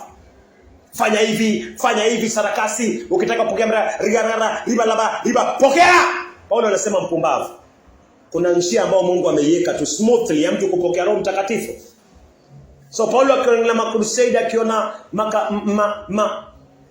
uinjilisti zetu, akiona ndani ya kanisa zetu, akiona semina zetu, akiona ualimu wetu, akiona kuna hiyo rabashakalaga hiyo nyingi ili watu wapokee Roho Mtakatifu, Paulo anasema kwangu na anasema kwetu, anasema hawa ni wapumbavu. Maandiko yanatuita sisi wapumbavu. Kwa sababu gani? Tunapotoka katika ile njia ya kupokea Roho Mtakatifu ni kupitia kutubu na kuiamini Injili, na dhambi inaondolewa, na Yesu mwenyewe ndo anaweka Roho Mtakatifu ndani. Hiyo inakuwa sawa. Amina. So mimi naweza kuwa naitwa mpumbavu katika hiyo, basi afani wache niingie katika njia ya ufahamu. Mwingine pia anaweza kuwa anafanya hivyo, basi uache. Tusiwe na hii. Kwa sababu waweza fanya hivyo, roho nyingine ikaingia, na itaingia kwa sababu shetani ni mjanja. Roho nyingine itaingia. Shetani ataangalia hawa wanaita roho, na yeye pia ni roho lakini mchafu, na wajui ni roho gani wanaita. Hii si roho ya Mungu. Basi acha niingie hapo, na ataingia. Watu watapiga kelele, utaona kama ni sawa, lakini ni mapepo yanaingia ndani. Tasema ibada leo ilikuwa fire. Shetani anakaa nyuma, anaanza kucheka. So wapendwa, turudi katika maandiko ili tusiitwe wapumbavu. Lazima kuwe na toba, lazima kuwe na imani, ndio Yesu aike Roho Mtakatifu. So acha tuangalie pia ile ambalo limekuwa likisisitizwa, ni Matendo ya Mitume 2 mstari wa 38. Petro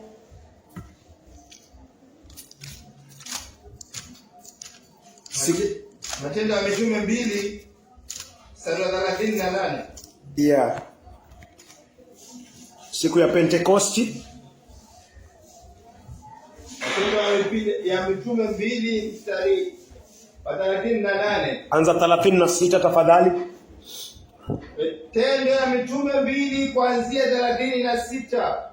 Kwa hiyo Israeli wote na wajue jambo hili kwa uhakika kwamba Mungu amemfanya huyu Yesu ambaye nyinyi mlimsulubisha kuwa Bwana na Kristo. Watu waliposikia maneno haya yakawachoma mioyo yao, wakawauliza Petero na mitume wengine, ndugu zetu, tufanye nini? Petero akawajibu, tubuni mkabatizwe, kila mmoja wenu abatizwe kwa jina la Yesu Kristo, ili mpate kusamehewa dhambi zenu, nanyi mtapokea kipawa cha Roho Mtakatifu. Mmeona hatua kwa hatua. Baada mstari wa 26 alihubiri Injili Petro kupitia Roho Mtakatifu. Mahali wamepokea Roho Mtakatifu, Petro akahubiri Injili kwa uwezo wa Roho Mtakatifu. Akahubiri Injili kweli. Watu wakachomwa mioyo yao. Mstari wa 37 wakachomwa mioyo yao. Kuchomwa inaitwa huzuni ya kiungu. Wamechomwa mioyo yao kwamba wamemsulubisha Masia wa Mungu, Yesu Kristo. Damu isiyokuwa na hatia, wako na hatia yao. Wakachomeka ndani ya mioyo. Wakasema kweli tumefanya vibaya. Kama Yesu Kristo mliyemuua yuko mkono wa kuume wa Mungu anangoja kuwashtaki. Wakaumia mioyo, wakasema basi neno hili tulifanya kwa upuuzaji. Wakajutia, wakachomwa mioyo, wakasema basi tufanye nini? Na hiyo ni toba, hiyo ni huzuni ya kiungu imefanya kazi ndani ya mioyo. Alafu Roho wa Mungu katika Petro anawapatia mpangilio. Anawaambia kwanza lazima mtubu dhambi. Mkishatubu dhambi ni lazima mbatizwe kwa jina la Yesu Kristo kwa ondoleo la dhambi. Lazima muzamishwe kwa Yesu Kristo mpate kuondolewa dhambi. Alafu anawaambia ndipo mutapokea zawadi ya Roho Mtakatifu. So lazima kuwe na toba, lazima kuwe na imani kumwamini Yesu Kristo. Dhambi iondolewe katika hiyo imani, alafu Roho Mtakatifu aekwe. Neno hili lielewe vizuri sana. Ukiona maandiko yanasema kuamini, neno hili lielewe vizuri sana, linaweza kukusumbua kama hujalielewa. Watu wanapokea Roho Mtakatifu wanapoamini. So ukiona maandiko yanasema alipoamini, jua kuna vitu viwili katika neno kuamini. Kitu cha kwanza, kuna ondoleo la dhambi. Neno toba ni kando. So kuna tubuni alafu muamini. Hii kuamini imebeba kutolewa dhambi na kupokea Roho Mtakatifu. So unapoona neno walipotubu wakaamini. Toba ni neno kando. Yani walipona dhambi zao, walipohukumika, walipokiri dhambi zao, walipogeuka kwa dhambi zao. Alafu ukiona neno inasema wakaamini, jua ndani ya neno tu kuamini inamaanisha kuondolewa dhambi na kupokea Roho Mtakatifu. Hivyo ndio Biblia inatafsiri neno kuamini. Elewa sana hii elewe sana. Ukiona neno toba na amini inamaanisha hivi, inamaanisha ujue dhambi zako, ukiri dhambi zako, ugeuke kwa dhambi zako na uziwache, neno toba. Alafu kuamini inamaanisha dhambi zako ziondolewe, na hapo kwa kuamini upoke Roho Mtakatifu. Hiyo inamaanisha hivi.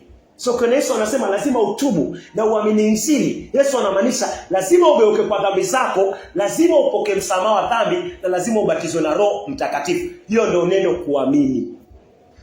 Licha ya kuwa kuna si sehemu zote neno hili, licha kwa neno hilo liko hivyo, halibadiliki neno hilo, lakini saa zingine linabadilika kwa watu.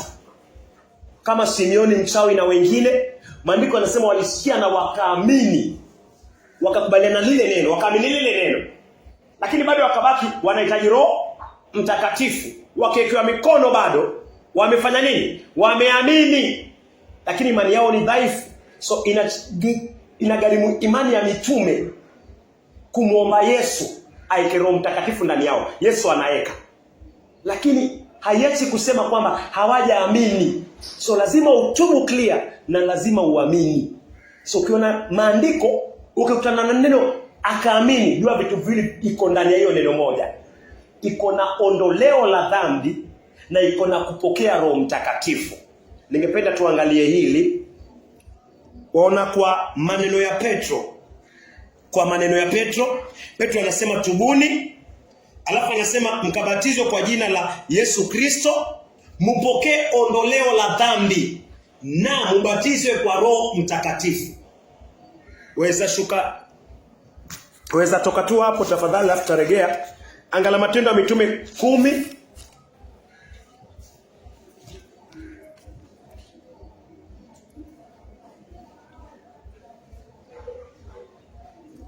Unaweza soma 43 na 44. Matendo ya Mitume 10:43.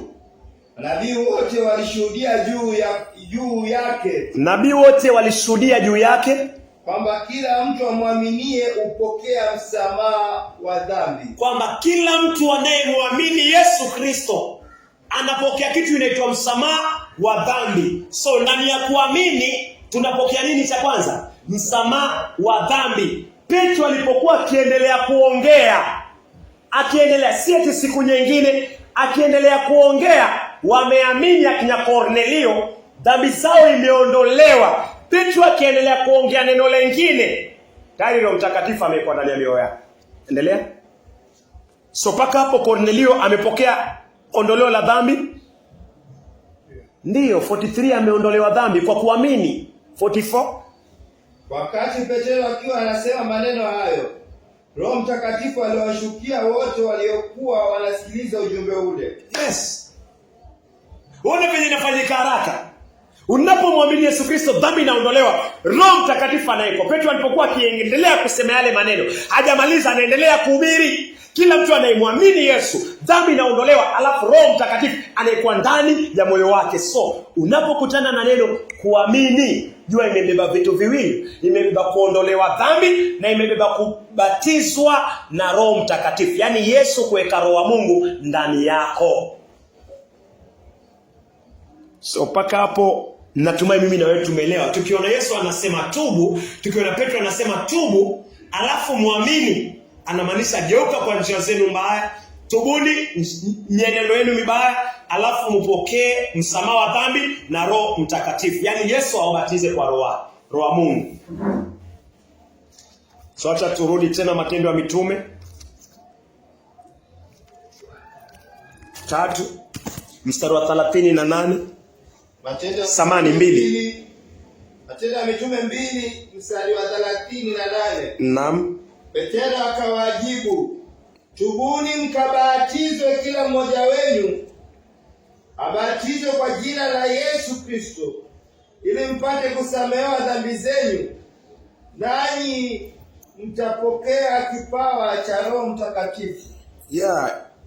Hapa kwa kujumuisha, Paulo anawaambia geukeni kutoka kwa njia zenu mbaya. Yaani tubuni, alafu mumwamini Yesu Kristo. Manake ndani ya kumwamini Yesu Kristo ndio dhambi inaondolewa na ndio unapata Roho Mtakatifu. So kwa uwezo wa Mungu, baada ya hiyo wazamishwe sasa kwa maji. Kwa jina la Yesu Kristo wazamishwe kwa maji. Umeelewa chenye anawaambia geukeni kwa njia mbaya, tubuni. Baada ya kutubu, muaminini Yesu, dhambi iondolewe, alafu Roho Mtakatifu aikuwe ndani ya mioyo yenu. Baada ya kuwekwa Roho Mtakatifu ndani ya mioyo yao, baada ya kutubu, Roho Mtakatifu aikuwe ndani, alafu aende kwa maji, wabatizwe kwa jina la Yesu Kristo. Mwingine anasema mbona nilibatizwa kwa jina la Baba, la Mwana? Iko sawa hiyo, iko katika Mathayo na huku pia iko hivyo. Andiko alingoi andiko lina support andiko lingine. So unaweza batizwa kwa jina la Baba, la Mwana, la Roho Mtakatifu, iko kwa Mathayo. Kwa jina la Yesu Kristo iko pia katika nini? Iko katika Matendo ya Mitume. So kusiwe na wote wako ndani ya hiyo. So usichanganyikiwe katika hilo. Natumai umeelewa, nami pia nazidi kuelewa. Unaweza angalia 41. Matendo ya Mitume 2:40. 40 kwanza ni sawa. Matendo ya Mitume 2:40. Petero akawaonya kwa maneno mengine mengi na kuasi akisema, jiepusheni na kizazi hiki kilichopotoka. Alihubiri Injili, aliwaonya, Injili ya maonyo. Aliwaonya, akawaonya maneno mengi. Mstari wa 41. Wale wote waliopokea ujumbe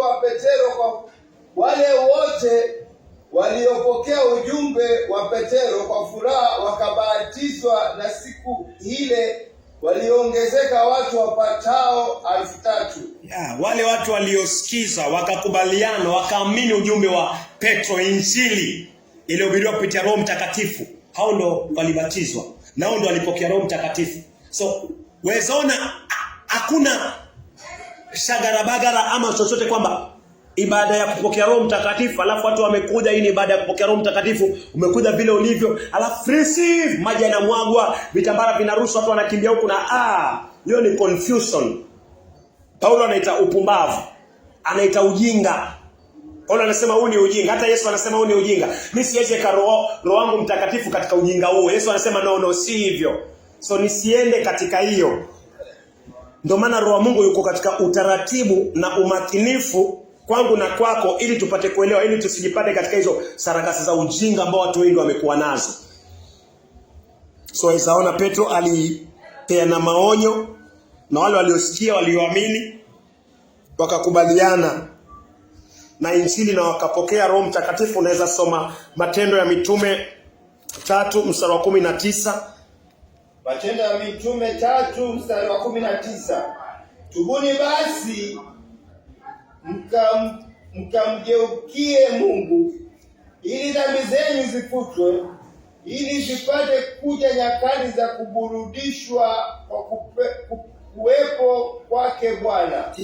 Tubuni, mgeukieni Mungu. So hakuna venye Yesu anaweza leta Roho Mtakatifu katika moyo wa mwanadamu kama hakuna toba. So lazima kuwe na toba. So kama kuna crusade, kama kuna open air, kama kuna seminar, kama kuna kongamano la kwamba watu kwa uwezo wa Mungu wapokee Roho Mtakatifu, kuwe na revival, basi lazima kuwe na toba. Lazima Injili ya toba kwa uwezo wa Roho Mtakatifu ihubiriwe. Lazima kila kitu kichafu kiwekwe wazi na toba ihubiriwe kupitia Roho wa Mungu. Baada ya toba ndio anaambiwa watu wamgeukie Mungu, wawe converted, wamgeukie Mungu. Ndio Yesu anayekaa katika kiti cha kiume cha Mungu. Yesu anayebatiza na Roho Mtakatifu. Yesu afanye nini? Aeke Roho Mtakatifu ndani ya mioyo ya wale ambao wamepata toba na wamepata imani ya kumwamini Yesu Kristo, dhambi aziondoe, alafu aeke Roho Mtakatifu. So lazima Injili ya toba. Kama kuna revival, lazima Injili ya toba ihubiriwe. Kupokea Roho Mtakatifu ni revival, kwa sababu wenye dhambi wamekufa na tunamwomba Yesu aeke Roho wa Mungu ndani yao, abatize nafsi na Roho wa Mungu. Hiyo ni revival. Lazima ianze na toba. Si toba na wenye dhambi. Toba na kwanza watakao ubiri, wachungaji kwanza, wainjilisti kwanza. Hao kwanza waanze toba. Ndio mioyo yao iwe sawa. Licha kwa wako ndani ya wokovu, wao kwanza wapate toba katika njia zozote zile. Wakishapatana na Yesu, Yesu yuko tayari sasa kubatiza nafsi na roho wa Mungu. Yesu yuko tayari kupeana Roho wa Mungu. Then watu wakija, Injili ya toba ihubiriwe, waliochaguliwa kweli watapokea Roho Mtakatifu. Maanake ni ombi la Yesu na Yesu ndo anafanya hiyo kazi. So, waona hapo Petro anawaambia, repent ye therefore and be converted, that your sins might be blotted out. Tubuni na mpate kugeuzwa, ili dhambi zenu zipate kuondolewa. Na hapo ndio Yesu anaeka Roho Mtakatifu katika moyo wa mwanadamu. Huo ni ubatizo wa Roho Mtakatifu anawaitia. Pia tunaweza ona mahali Paulo alipokea Roho Mtakatifu, Matendo ya Mitume 9. Matendo ya Mitume 9. Unaweza angalia kwanza mstari wa 4 mahali Paulo anakutana na Yesu Kristo, mstari wa 3. Matendo ya Mitume 9 mstari wa 3. Basi katika safari yake alipokuwa akikaribia Demaski, ghafla nuru kutoka mbinguni ikamwangazia kote kote. Akaanguka chini, akasikia sauti ikimwambia, Sauli, Sauli, mbona unanitesa? 5. Sauli akajibu, unani wewe Bwana? Ile sauti ikajibu, mimi ni Yesu unayenitesa. Sasa inuka uingie mjini, nawe utaambiwa ya kupasayo kutenda. Unaona, umemaliza. Amekutana na Yesu Kristo, amegongwa na nuru, ameanguka chini. Ni muuaji mkubwa, anamtesa Yesu. Yesu anakiri paka mbinguni, wewe unanitesa wewe. Ukiangalia mstari wa 9, anaingia katika saumu. Matendo ya Mitume 9 mstari wa 9. Naye kwa muda wa siku 3 alikuwa kipofu, naye hakula wala kunywa chochote. Siku 3 hakula wala hakunywa, na alikuwa kipofu. Anafikiria kuhusiana, mimi kumbe nafikiri natenda yake, kumbe namtesa Yesu Kristo. Anajua yule ambaye nafikiria hakufufuka, kumbe amefufuka. So ana huzuni nyingi sana katika moyo, mpaka anasema chakula sitaki. Mimi hata namuomba tu Mungu amsamee, amregeshe. So unaweza ona hizo siku 3. Unaweza ona pia alikuwa anaomba, Mungu anashuhudia hivyo. Unaweza soma mstari wa 11. Matendo ya Mitume 9:11. Bwana akamwambia, ondoka uende katika barabara itwayo Nyofu, ukaulize katika nyumba ya Yuda mtu kutoka Tarso, jina lake Sauli. Wakati huu anaomba.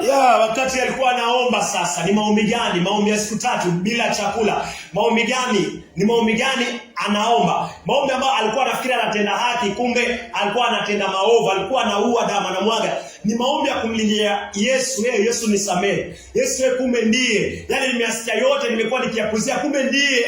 Yesu nisamehe. Alikuwa anatubu dhambi zake, alikuwa na huzuni ya kiungu, siku 3 hakula. Mungu anasikia mbinguni, anamwambia Ananias ni Mkristo aliyeokoka, anamwambia wewe nenda kwa Sauli, ni chombo nilichokichagua. Anaomba sasa. Bado hajapokea Roho Mtakatifu. Lakini angalia position, angalia moyo wake, maombi yake yamefika paka mbinguni. Mungu amemkubali. So hata akiwekewa mkono, ni chombo ambacho Mungu amekikubali, kimetakasika hicho chombo. So anaweza ekewa mkono na akapokea Roho Mtakatifu kwa sababu kimekubalika. Hafikiri uzinzi, hafikiri usherati, hafikiri chochote kiovu. So tunakuja kwa semina, tunatafutana. Hii ni semina gani ya kupokea Roho Mtakatifu? Nimekuja na skati, nimeacha kifua hivi.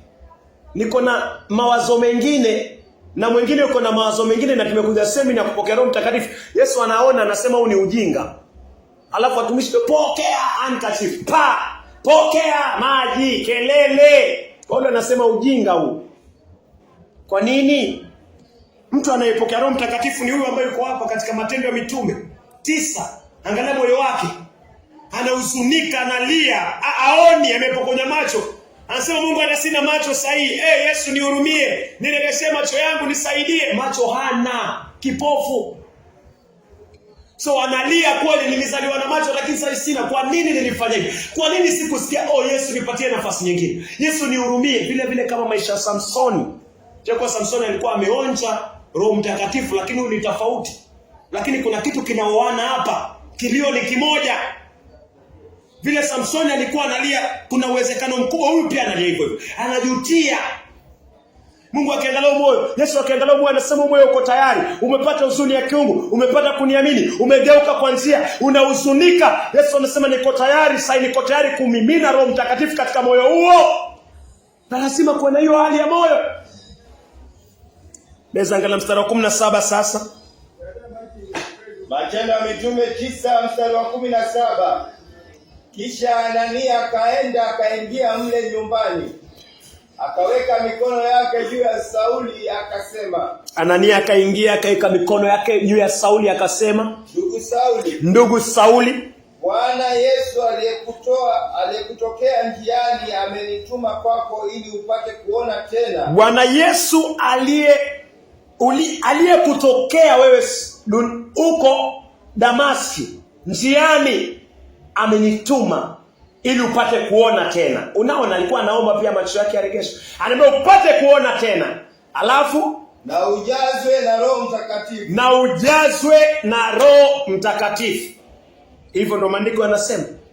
So mtu ambaye anawekewa mikono ili Roho wa Mungu, ili Yesu aeke Roho Mtakatifu ndani ya huo moyo, ili Yesu abatize huo moyo na Roho Mtakatifu, ni mtu ambaye amejua dhambi zake. Amehukumika, amehuzunika na dhambi zake, anajutia na anageuka kwa hizo dhambi, akizikiri na kijinyenyekeza kwa Mungu. Nafsi hiyo Yesu anasema iko tayari hiyo. Ekea mkono nafsi hiyo. Na wewe mwenyewe pia unaiwekea, mimi naiwekea mpaka tuwe sawa na Yesu Kristo. Endelea mstari wa 18. Immediately, ghafla vitu kama magamba vikaanguka kutoka machoni mwa Sauli. Ghafla vitu kama magamba vikaanguka machoni pa Sauli. Akapata kuona tena.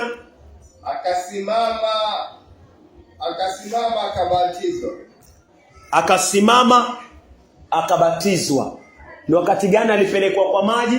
Ni wakati alitambua dhambi zake, wakati alimwamini Yesu Kristo, wakati alipopokea Roho Mtakatifu. Yesu alipoweka Roho wa Mungu ndani yake. Yesu alipombatiza Sauli na Roho Mtakatifu, ndio Sauli alienda kwa maji akabatizwa na Ananias. So tangalia pia Matendo ya Mitume 16, hatuko mbali kumaliza. Matendo ya Mitume 16 mstari wa 30. So tunaona ubatizo wa Roho Mtakatifu ni Yesu anafanya, na lazima mtu awe amehubiriwa toba. Yesu anaangalia moyo. Lazima moyo uwe tayari, ndio Yesu aike Roho wa Mungu kwa uwe moyo. Matendo ya Mitume 16 mstari wa 30. Matendo ya Mitume 16 mstari wa 30. Kisha akawaleta nje akisema, Bwana zangu, nifanye nini ili nipate kuokoka? Leza kwanza 28. Matendo ya Mitume 27. Samahani, sawa. Matendo ya Mitume 16:27. Ya. Yule mkuu wa gereza alipoamka na kuona milango ya gereza iko wazi, akachomoa upanga wake akataka kujiua, akidhani ya kuwa wafungwa wote wametoroka. Ya, huyu askari amelala katika usingizi. Mungu akafungua Paulo na Sila na magereza yote. Aliposhtuka kuamka anaona milango iko wazi. So anashtuka kwa sababu wafungwa wakitoroka, wewe ndio unauliwa. Wewe unalipa maisha yako. Unaona wafungwa wote wamekimbia, milango iko wazi. Akaona njia tu ni kujimaliza, akawa anataka kulalia upanga wake. Unaona mtu amefika mwisho. Mtu anataka kujiondoa duniani. Unaweza kusoma mstari wa 28. Matendo ya Mitume 16 mstari wa 28. Lakini Paulo akapiga kelele kwa sauti kubwa akasema, usijidhuru kwa maana sisi sote tuko hapa. Alikuwa tayari kujiondoa duniani. Paulo akapiga kelele kwa nguvu ili asikie, usijidhuru, tuko hapa, tunakimbia, usijiue. Ona, mtu tayari moyo wake umeondoka kwa dunia hii. Sasa anaregeshwa. Ni mtu anajutia sasa. Angalia moyo mahali umefika. Naweza angalia 29. 29. Yule askari wa gereza akaagiza taa ziletwe. Akaingia ndani ya kile chumba cha gereza. Akapiga magoti akitetemeka mbele ya Paulo na Sila. Akapiga magoti. Huyu ni askari. Haruhusiwi kufanya hivi. Training yake haimruhusu kufanya hivi. Sheria ya Herode, ya Kaisari haimruhusu kufanya hivi. lakini anashuka, anatetemeka mpaka chini. Kwa nini? Moyo wake umebadilishwa, moyo wake una change, umekuwa change, moyo wake una tremble, anatetemeka. Yesu anagonga moyo wake, Yesu anafanya kazi katika huu moyo, Yesu anaufanyia moyo kazi. Moyo una tremble, anatetemeka, anaanguka mpaka chini magotini, anapiga magoti, anauliza nini sasa? Mstari wa 30, kisha akawaleta nje akisema, Bwana zangu, nifanye nini ili nipate kuokoka? Yaani moyo wako unatetemeshwa ni kwa sababu anataka okoke. Kuna hofu kubwa imeingia ndani ya moyo wake, anataka okoke. Mioyo hii ndio Yesu Kristo yuko tayari kumimina Roho wa Mungu ndani ya hiyo moyo, kuibatiza moyo kama huo na Roho Mtakatifu. So mstari wa 31, wakajibu, mwamini Bwana Yesu Kristo, nawe utaokoka. Mwamini Bwana Yesu Kristo nawe utaokoka. Kumbuka, katika jina kuamini kuna muamini Yesu uondolewe dhambi na upokee Roho Mtakatifu. Kuamini ni uondolewe dhambi na upokee Roho Mtakatifu. Wakiona hali ya huyu askari tayari kuna kitu kimefanyika. Nini imefanyika kwa askari? Toba imefanyika kwa huyu askari, kwa sababu askari hawezi pigia magoti mfungwa, hawezi. Lakini kuna Kristo ndani yao wafungwa, so hao ni wafungwa, wanaona Kristo ndani yao, yeye hajioni kama askari tena. So toba imefanyika ndani ya moyo, anatetemeka mbele za neno la Mungu, anatetemeka. Yesu anasema moyo ndio unautafuta, ni Roho wa Mungu ndani. Yesu anasema huu ndio moyo nilikuwa nikiuombea. So kuna toba sasa, wanamwambia mwamini Yesu na utaokoka wewe na nyumba yako. Mstari wa 32, wakamwambia neno la Bwana yeye pamoja na wote waliokuwemo nyumbani mwake. Wakahubiri injili kahubiriwa. Injili lazima kuwe na toba, lazima kuwe hawataonyesha dhambi zao, lazima uwe hii Mungu hataki. Geukeni kutoka kwa akili haya, ngeukieni Mungu, alafu mpate kumwamini, dhambi siondolewe, Yesu aike Roho Mtakatifu ndani yenu. Next. Wakati ule yule mkuu wa gereza akawachukua, akawaosha majeraha yao, kisha akabatizwa yeye pamoja na wote walikuwa nyumbani mwake bila kuchelewa. Wakabatizwa bila kuchelewa. Kwa nini? Endelea. Akawapandisha nyumbani mwake, akawaandalia meza mbele yao, yeye pamoja na wa nyumbani mwake wote. Wakafurahi sana kwa kuwa wamemwamini Mungu. Wakafurahi sana kwa kuwa wamemwamini Mungu. Wametubu dhambi zao, wamepokea msamaha wa dhambi na wamepokea Roho Mtakatifu, wakapelekwa kwa maji. So neno kuamini inamaanisha kupokea msamaha wa dhambi na kupewa Roho wa Mungu. Yaani Yesu ashabatiza mioyo yao na Roho wa Mungu. Alafu kuna tunda linaonekana. Wote walikula kwa furaha. Inasema hivyo, si ndio? Furaha. Mtu anapopata Roho Mtakatifu, unapobatizwa na Roho wa Mungu na Yesu Kristo, akiweka Roho wa Mungu ndani yako, huwa kuna matunda yanaonekana.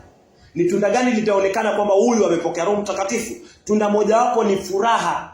Furaha ni tunda ya Roho Mtakatifu. Huyu mtu alikuwa anataka kujiua, lakini baada ya muda kusikia neno unaona furaha. Furaha ambayo haitokani na kujifanya. Yaani furaha ambayo ilikuwa ni mauti kabisa, lakini tuna furaha kubwa sana. Hii furaha ni ishara ya kwamba Yesu ameweka Roho wa Mungu ndani ya huo moyo. Huyu amebatizwa na Roho Mtakatifu. Amepata ondoleo la dhambi, amebatizwa na Roho Mtakatifu. So hiyo furaha tuiangalie, inatupeleka kwa matunda ya Roho Mtakatifu. Nitajuaje mtu amepokea Roho Mtakatifu? Lazima kuwe na ishara ambazo zinaonekana. Maandiko hayasemi kupiga makelele tu, ama kuanguka, kuroll. Nasema Roho Mtakatifu anatembea. Paul anasema huo ni ujinga. So Yesu pia anasema huo ni ujinga. Na maandiko pia anasema ni ujinga. Hakuna hivyo. Ni either furaha, utu wema, lugha pia. Yes, lugha hazijabanwa. Iko katika maandiko pia ni sawa, lakini lazima izichunguzwe. Manake kuna lugha ambazo pia zitokani na Mungu. Lazima ichunguzwe. So walikuwa na furaha. Acha tuangalie hapo pia Matendo ya Mitume 8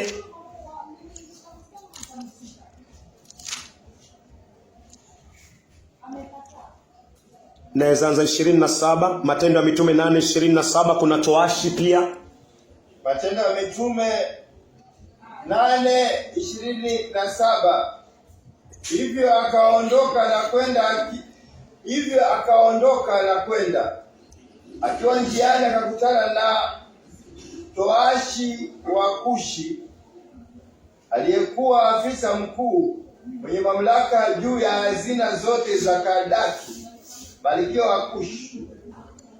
Huyo toashi alikuwa amekwenda Yerusalemu ili kuabudu. Huyu toashi alikuwa amepata toba kutoka Ethiopia mpaka Yerusalemu. Wakati huo haikuwa kazi ndogo. Ilikuwa lazima Mungu awe amekusukuma kwa Kristo utaweza kufanya hivyo. So hii ni nafsi ambayo Mungu alikuwa anaiwinda.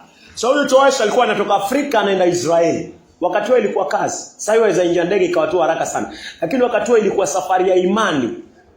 So ilikuwa mtu akiamua kutoka Afrika mpaka Israeli. Ilikuwa mtu kweli anamtafuta Mungu. So huyu toashi alikuwa amepata toba kikweli kweli. So alikuwa anasoma kitabu cha Isaia. Alipokuwa anasoma hicho kitabu alikuwa hajawahi pata ufunuo. Mungu akamtuma Filipo. Filipo alipoenda kwa uwezo wa Mungu akamfunulia, akamfunulia. Wakafika mahali alimtajia kuhusiana na maji.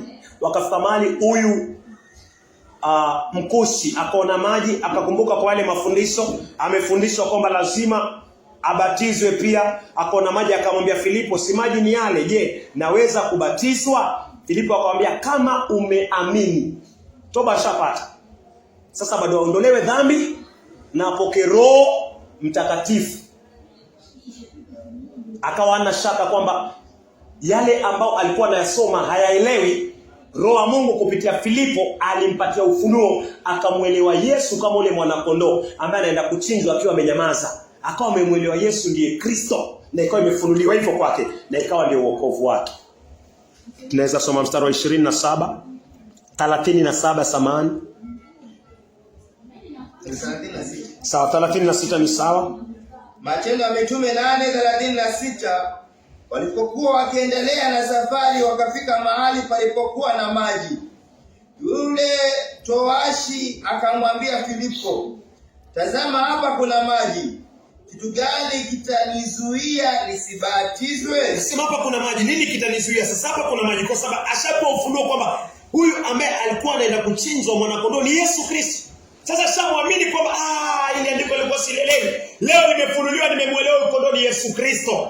Nimemwamini Yesu Kristo. Nimemwamini. Anaona maji. Anasema si maji yale. Nini kitanizuia nisibatizwe? Filipo akamwambia, kama ukiamini kwa moyo wako wote unaweza kubatizwa. Ukiamini kwa moyo wako wote unaweza kubatizwa.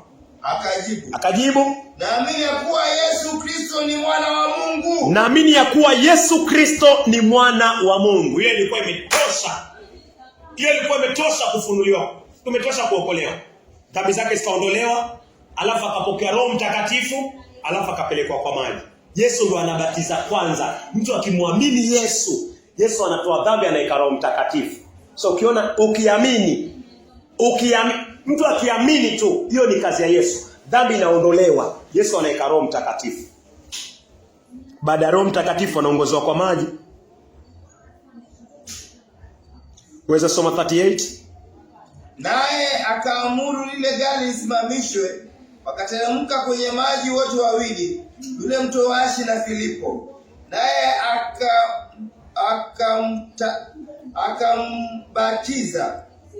Nao walipopanda kutoka kwenye maji, ghafla Roho wa Bwana akamnyakua Filipo, naye mtoashi hakumuona tena, lakini akaenda zake akifurahi. Kuna kitu kimeingia ndani ya moyo wake. Roho Mtakatifu, furaha. Inaweza kuja baadaye, kwa wengine inaweza kuja baada, kulingana tu na venye maandiko pia imeweka. Kuna wengine wanabatizwa wanaishi hawana Roho Mtakatifu, kama Matendo ya Mitume 8, Simeoni mchawi na wale wengine. Mitume wanawekea mkono wanapokea Roho Mtakatifu, na kuna wale ambao wanasikia neno, akina Kornelio, dhambi inaondolewa, wanapokea Roho Mtakatifu, ishara zinaonekana, wanaenda kwa maji. So nisifungike katika njia zozote zile, lakini kitu cha msingi ni kwamba lazima kuwe na toba kamilifu, lazima kuwe na imani. So tunaona anaondoka akiwa na furaha. Furaha ni tunda la Roho Mtakatifu. Nitajuaje nimepokea Roho Mtakatifu? Tumeona watu wawili so far. Tumemwona yule jailer, askari, apokea Roho Mtakatifu na akiwa na furaha. Alafu tunamwona huyu mkosi. Tukimalizia tukiangalia Mathayo 16, tutasoma vitabu viwili, Mathayo 7 mstari wa 16. Utajuaje kwamba huyu mpendwa amepokea Roho Mtakatifu? Uko kanisani, wewe ni mtumishi, wewe ni mshirika, utajuaje kwamba umepokea Roho Mtakatifu? Kwanza baada ya toba, baada ya huzuni ya kugeuka kutoka kwa dhambi, na baada ya kusikia neno na kuwa na hakikisho kwamba dhambi zako zimetolewa, na kuna kitu kitawekwa ndani yako na matunda yataonyesha. Matendo ya Mitume Mathayo 7 mstari wa 16 mpaka 20. Mathayo takatifu 7:16. Mtawatambua kwa matunda yao. Je, watu uchuma zabibu kwenye miiba au tini kwenye michongoma? Vivyo hivyo mti mwema uzaa matunda mazuri na mti mbaya uzaa matunda mabaya. 18.